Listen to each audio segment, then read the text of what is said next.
Ayan guys, magluluto tayo ng tinulang manok ngayon. Papakita ko muna yung mga sangkap natin. Ayan, pitsay, luya, sibuyas, bawang, sili. Ayan, bilis ng transport. Ilagay na tayo ng mantika, konting mantika lang guys. Ayan, nilagay ko na rin yung mga sibuyas, luya. Tayo lang natin maluto-luto yung luya bago natin lagay yung manok.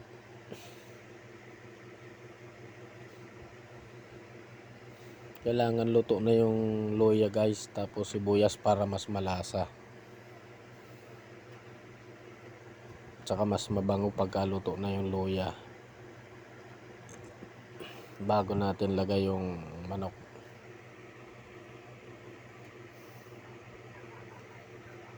Yan, medyo luto na guys, mapula na.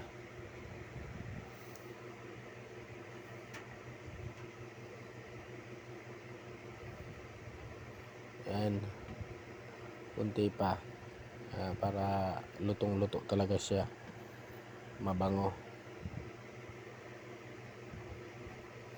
Itong luto na to guys, simple lang naman to kasi kulang tayo sa budget. Ayan, bilis ng transform. May sabaw na kagad, na ilagay na natin agad guys yung manok tsaka yung sili.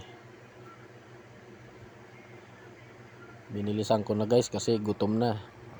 Tingin ko lang masarap. Hintay lang natin kumulo yan guys. Tapos pag kumulo na yan, yan, lagyan na natin ng magic sarap para mas masarap.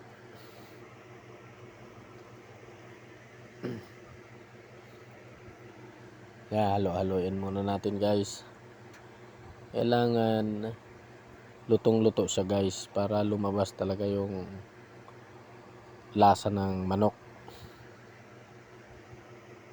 Ayan, kulong-kulo na guys, malapit na. Bali, nilagay na rin natin pala yung ano dyan, pitsay. Naluto yung pitsay, okay na yan guys. Kain na yan guys. Nakakatakam, nakakagutom na guys. Tingin mo pa lang mukhang masarap na, pero simple lang yun guys, hindi magastos.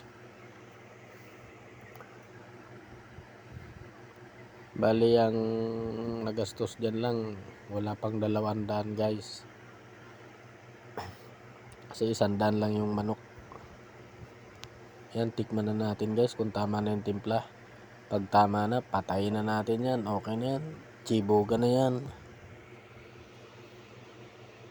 Ayan, okay na yung timpla, patayin na natin to guys. Ay, maraming salamat po sa mga nanood. Bye bye.